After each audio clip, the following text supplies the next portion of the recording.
লখিমপুৰ জিলাৰ বিভিন্ন প্ৰান্তত অব্যাহত আছে হাতীৰ উপদ্ৰৱ। নিশা হ'লেই ঘৰ-দুৱাৰ ভাঙি অনিষ্ট কৰিছে বনৰীয়া হাতীয়ে। লখিমপুৰ জিলাৰ বিভিন্ন প্ৰান্তৰ সমান্তৰালকৈ জয়পুৰ, মধুপুৰত অব্যাহত আছে বন্যহস্তীৰ উপদ্ৰৱ।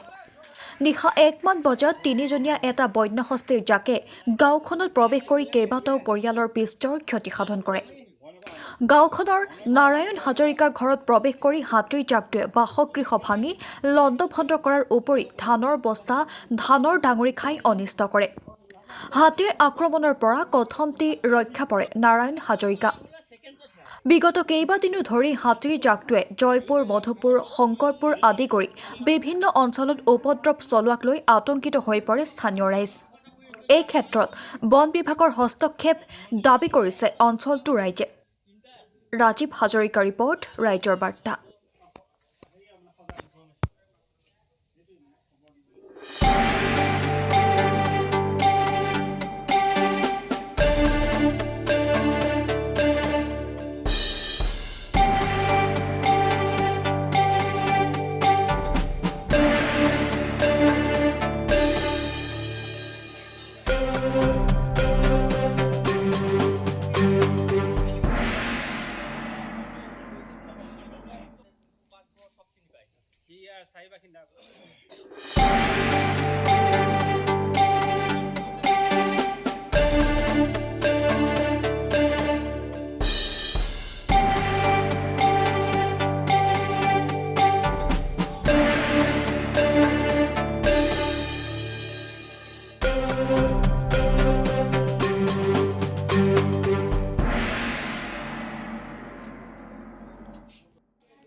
হেৰি এইফালে নহয় জানো আপোনালোকৰ?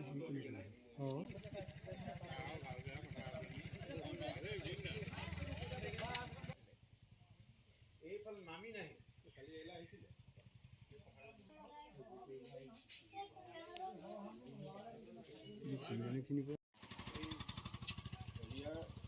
মানুহকেইটা আহি পেলাই ৰাস্তা মানুহ নামি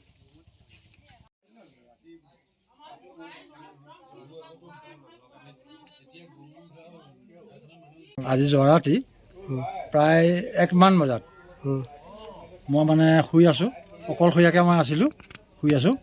তেনেকুৱাতে শব্দ এটা শুনিছোঁ, ভাল শব্দ আৰু দেই। মই ঘৰত নহয় বুলি ভাবি আছোঁ। তাৰপিছত লগতে 2 নম্বৰ শব্দ এটা আহিছে, তাতকৈ ডাঙৰ শব্দ এটা। তাৰপৰা মই ঘপককৈ মানে বিচনাৰ পৰা উঠিলোঁ। তাৰপৰা ক্ৰমান্বয়ে মানে পৰিস্থিতি অলপমান শব্দ মানে ডাঙৰলৈ আহি আছে আৰু। তাৰপৰা মই কি কৰিম এতিয়া, পৰ্দাখন আছিলে, পৰ্দাখনৰ ফাঁকেদি চাইছোঁ, একেবাৰে শুৰডালে একদম মানে ধানৰ বস্তা আজৰি পিজৰি মানে হেৰিকৈ আছে। মই বোলো ভিতৰ সমান, এতিয়া কি কৰিম এতিয়া। লাষ্টত হাতী মানে ভিতৰলৈ সোমাই গ'ল। ধানৰ বস্তা এটা মানে উলিয়াই পেলাই এই 2জন হাতীক খাবলৈ দিছে। মই মানে যেনে তেনে দৰ্জা 2খন মানে খুলি পেলাই পাছ দুৱাৰেদি জুই ধৰি আছিলে, মই তালৈ লাহেকৈ গুচি গৈছোঁ। তাৰ 5 মিনিটৰ পাছত মানে পাকঘৰত লাগিলেহি। শব্দটো শুনি পেলাই মই ভাবিছোঁ বোলো মোক ভাল বচোৱালে, যদি মই সোমাই থাকিলোহেঁতেন আজি আৰু অৱস্থাটো মোৰ কি হ'লহেঁতেন। 5 মিনিটৰ পাছত পাকঘৰ সোমাৰ পাছত আৰু মানুহজনৰ গোট পিট খাই পেলাই এই ওচৰৰে ল'ৰা কেইবাজনো আহি পেলাই অলপ হেৰ কৰি পেলাই মানে যেনে তেনে খেদিলে আৰু। তাৰপিছত চাইছোঁ সিহঁত আৰু মানে গোটেই অৱস্থা নাই নহয়। ধানৰ পৰা ধৰি পেলাই বেৰ বা ফেন, বাকচ, বিচনা, বাচন বৰ্তন, মানে পাকঘৰৰ যিখিনি যাৱতীয় বস্তু একো বস্তু নাই মানে। এনেকৈ আৰু তেওঁলোকে ধ্বংস কৰি পেলাই গ'লগৈ আৰু। পথাৰত আমি কেম্প দি পেলাই আমি হাতী এতিয়া খেতিপথাৰ দিনকেইটাত আমি তাতে মানে কেম্প দি পেলাই তাতে বহি থাকোঁ ৰাতি। তাৰপৰা এতিয়া খেতিটো সামৰ হোৱাৰ লগে মানে পথাৰত যেতিয়া ধানটো নাইকিয়া হ'ল, তেতিয়া মানে বাৰীলৈ গুচি আহিছে। আৰু বাৰীলৈ গুচি আহি পেলাই এতিয়া মানে ঘৰ দুৱাৰ কল চল এনেকৈ ভাঙিছে। এখেতৰ ঘৰটো আজি প্ৰথম ভাঙিছে, এইটো হ'লে আমি মানিছোঁ। কালি কিন্তু তেখেতৰ বাৰান্দাতে আহি পেলাই ধান খাই গৈছেহি। তাৰপৰা আজি আকৌ আহি পেলাই মানে ঘৰটো ভাঙি দিছে। আমি এতিয়া শুনি পেলাই বিৰাট দুখ পাইছোঁ। চৰকাৰে এইটো কিবা এটা নিশ্চয় কিবা এটা আমাক মানে সংস্থাপনৰ কিবা মানুহক এনেকুৱা উপদ্ৰৱ নকৰিবৰ কাৰণে মানে চৰকাৰে কিবা এটা ল'ব লাগে, পদক্ষেপ ল'ব লাগে। আৰু ফৰেষ্টৰ আহে, আমি শুনোহে ফৰেষ্টৰ আহি পেলাই মানুহৰ মাজতে সোমাই থাকে, কিন্তু ফৰেষ্টৰ গৈ পেলাই হাতী খেদিব নাযায়গৈ। মই এইটো ফৰেষ্টক লগ পালে কিন্তু মই বিৰাট গালি পাৰিম নিচিনা মনতে ভাবলা হৈ আছে। কিয়নো মানে তেওঁলোকৰ এইবিলাক প্ৰশিক্ষণ আছে, ট্ৰেইনিং আছে, হাতী কেনেকৈ খেদিব লাগে, কেনেকৈ ক'লৈ নিব লাগিব, সেইবিলাক তেওঁলোকৰ ট্ৰেইনিং আছে।